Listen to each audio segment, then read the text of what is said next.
मी आज चाललो आहे धनगरवाड्यावरती, जे आमच्या गावाच्या बाजूलाच आहे. शिवडाव म्हणून गाव आहे, तिथे चाललो आहे. बघूया त्यांची राहणीमान कसं आहे.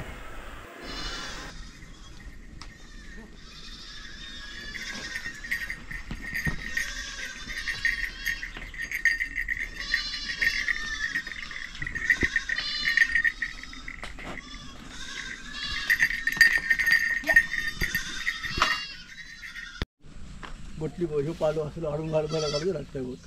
या पाल्यासाठी तर काय करू, रानात सकाळी एक दिवस जाता. एक दिवस गेल्याच्या नंतर सकाळी जातो, दुपारी येतो, दुपारी परत सोडतो, परत संध्याकाळी घरात येतं, रात्री परत दुपारी घेऊन सोडायचं आणि ह्यो पालो घेऊन फिरायचं लागतं. आपली गोटली काय पद्धत झाली सरकारतून आमका काही योजना म्हणजे काही मिळत नाही. आता घरकुल योजना दिली. मी परत म्हणते काय बाबा माका जर घरकुल योजना शहरांसाठी मिळण्यासाठी तरी काय माका पालनपोषणासाठी काय ते देवा तर नाही. मग ह्याच्यातनं ग्रामपंचायतीमधनं काय स्कीम नाही काही एक मिळालं नाही, फक्त त्या घर मिळाला. घर मिळाला, हे गोठल्यासाठी वगैरे नाही. गोटलीसाठी काही एक नाही. सरकारकडे गेलो, मागणी घातलो तरी सरकार म्हणतं ना मग गोठ्याचा ह्या कर ता कर, पहिले तुझ्या ह्याच्यावर बांध. आमच्याकडे बाबा बांधण्या इतकी पहिली तयारी नाही की तेवढी जर तयारी असते मग आम्ही सरकारकडे मदत मागली असती का? हां, तेवढी जर आपल्याकडे मदत असते बाबा 4 पैसे आपल्याला मिळतले तर आपण मग ते मिळतले अनुदान मिळतले मान्य करतो आम्ही. पण आमका पहिले खर्च करू, आमच्या खिशात नको. खिशात खर्च करू हां, खिशात खर्च नाही तर करणं तर करतं लोक आणि हरतं लोक मागा सांगतो. मग तुमच्याकडे आम्ही अनुदान मागलं असतो का? आमका मदत करा म्हणून सांगलं असतो का? नाही. मग गोठल्यासाठी मग सरकारला काय गोठली बांधण्यासाठी काय अनुदान दिले तर बांधून घेणार मग आनंद होत ना. चांगलं 4 गोष्टी बांधून काहीतरी करता येत ना. काहीतरी 4 पैसे घालून त्यांनी समजा त्यांच्याकडचं कमी पडत आपण काहीतरी कोणतरी कर्जबाजारी करून काहीतरी करून आम्ही बांधू शकतो. आम्ही जर नाही बांधलं तर तुम्ही येऊन बघा ना. हे बाबा मजे पैसे उडवले नंतर हे खाजी काढे नाही तर मजा आपल्या पोटासाठी काढे असा तरी सांगा आमका. बंदिस्त आमचं होणार नाही. बंदिस्त आणि याच्यामध्ये किती फरक आहे? बंदिस्त शेळी पालन पोषण करू ही शर्टं आमची गावठी गारवळी शर्टं आमची चालणार नाही. बंदिस्त मरून जाणार.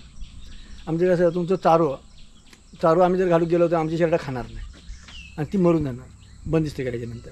आणि ही अशी आमका चालतं परवडतं की सोडून आमका एक बंदिस्त करून गेलो तर आमका 4 जिरगे होय. 4 जिरगे होय. 4 गडी झाल्याच्यानंतर आम्ही बंदिस्त करू शकतो. ही होत नाही की ते होणार. पण 4 जिरगे होय. 4 जिरग्याची मजुरी किती झाली? 7 दून 14 2800 रुपये. 2800 रुपये मजुरी झाली रोजची. 4 जिरगे भागला तर बरा, नाही तर नाही भागला तर 5-6 करू का तो. मग ते हाडून घालायचे काही रुपये एका मजुरीदार म्हणजे एके मजुरी होतं ना आपल्या. मग त्यासाठी आपला हायता बरा बरोबर ना. हो, त्यासाठी येतात बघूया सरकारनं काय केलं. बघूया अजून आम्ही मागणी घालून दिलेली आहे सरकारात. सरकार बोललं की बाबा आपल्याकडनं हो बघूया करूया. होतला आजचं होतला उद्या होतं. ही मरण संपली गोटली. आता ही गोटली येण्यासाठी आमका जवळजवळ 1000-2000 रुपये लागतात. गोटली येण्यासाठी काठी बांबू. आता बांबूची किंमत झाली 50-60 रुपये. एक बांबू घेऊन गेलं तर होतं. आमच्याकडे काय जमीन नाही जागो नाही. ही आपली आमची हा सरकार लिंगाची पनवळी हे तर आपले दिवस काढतो. आमच्या पूर्वजांनी दाखवले तरी आता आमका 150-200 वर्ष वय झाली. 3 पिढी संपलं. 3 पिढी संपलं. आजोबा बाबा आणि मी 3री पिढी. आता माझ्या पोरगी 4थी पिढी. बाकी काय आहे बाकी काही करण्याची काय गमत नाही, सवरत नाही, काय नाही. झाडा पेडा हे अशी आहेत. मग याच्यासोबत काय जोडधंदा काय? याच्यासोबत जोडधंदा काय करतो? जोडधंदा काय नाही. शेती नाही बाती नाही, काही एक नाही. जोडधंदा काय करतो? जोडधंदा करू शकत नाही. हे आता पालो ह्या पाल्यासाठी आमका सकाळी इरड जाता.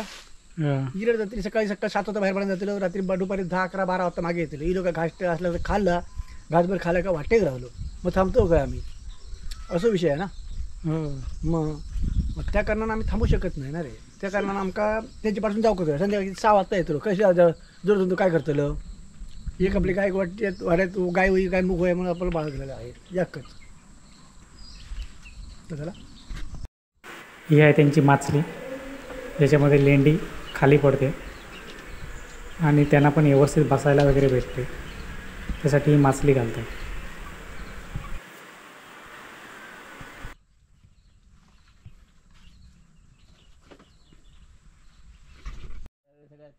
टाकून दिलेलं. आणि आपलं नाव आणि गाव?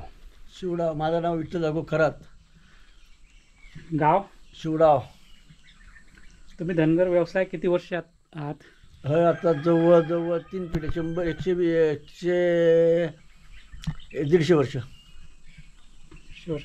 हा व्यवसाय कसा शिकलात? घरच्यांकडून की स्वतःहून? घरच्यांकडून थोडं आपल्या मनाने स्वतः आपल्या मनानं काहीतरी करायचा पोट भरण्यासाठी. दिवसाची सुरुवात कशी होते? दिवसाची सुरुवात काय सकाळपासून आपलं चांगली शेणाच्या पाठीमागणं पाळलो, काय बारकी पोरा पेरलं त्याची पाठसून, एक गाय 2 ढोरं त्यांची पाठसून. किती बकऱ्या आहेत? बकरी आहेत 50 बारीक मोठी. पुन्हा हम्म.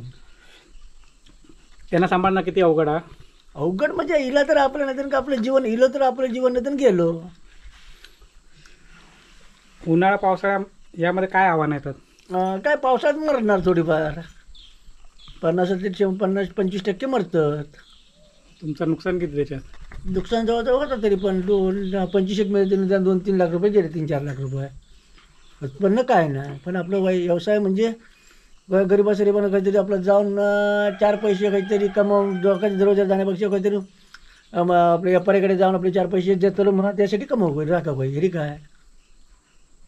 आजकाल तरुणांना हा व्यवसाय करायला आवडतो का? मग काय करणार नोकरी कुठं आहे? नोकरी काय नोकरी नाही काय धंदा नाही. तुम्हाला कोणती मदत सरकारी योजना बाजारपेठेत जास्त उपयोगी वाटते?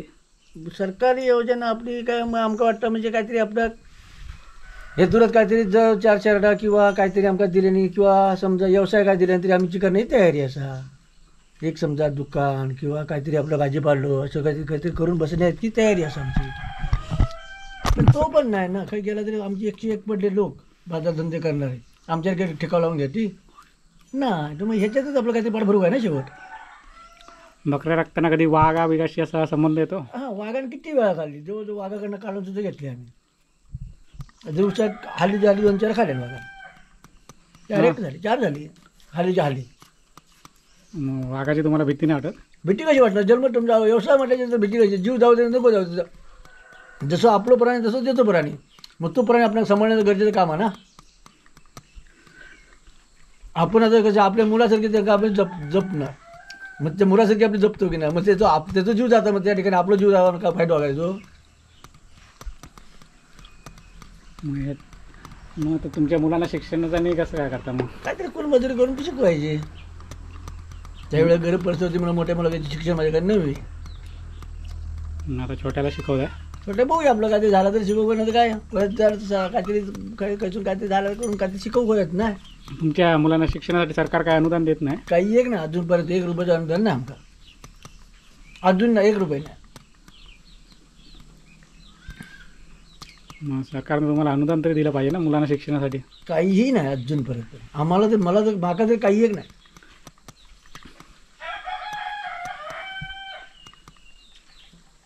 नाही म्हणा सरकारनं फक्त एवढं घर मंजूर होऊन दिलं.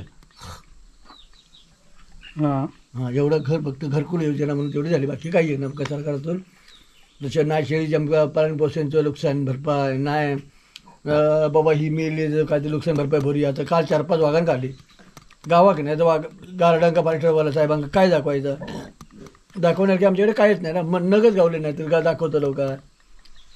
आणि आता तो एवढं बेमारी येईल या शेरडांका मग ते का काय करणार विलाजच ना आमचं विलाज करतं मरतं ते मरतं जगतात ते जगतात.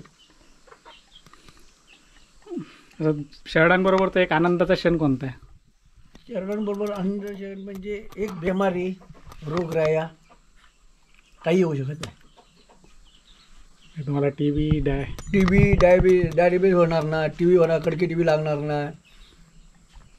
उलट त्याच्यापासून वनस्पतीचं रान खातात ना ते त्या कारणानं बेमारी काय होणार नाही आपल्या शक्यतो.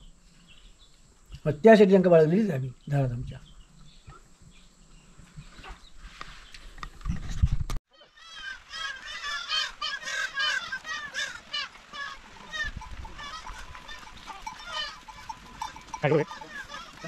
हां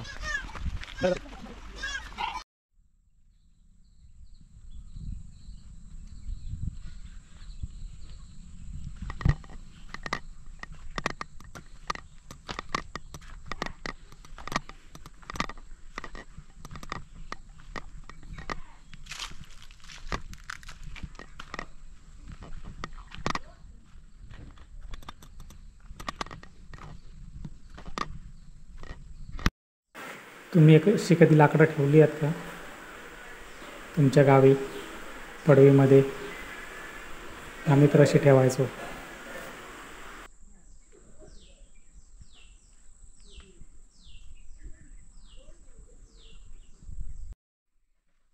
ही मांजर मला पाहून पळत आहे.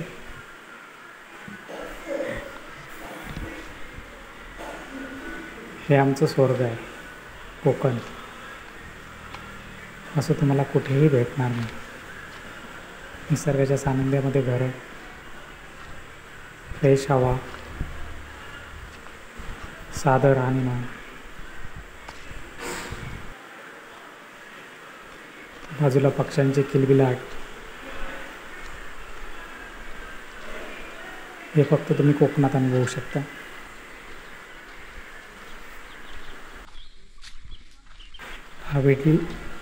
हा व्हिडिओ आवडला असेल नक्की लाईक अँड शेअर आणि कमेंट करून मला रिप्लाय जरूर द्या. मला पुढचा व्हिडिओ बनवायला अजून हुरूप येईल. धन्यवाद.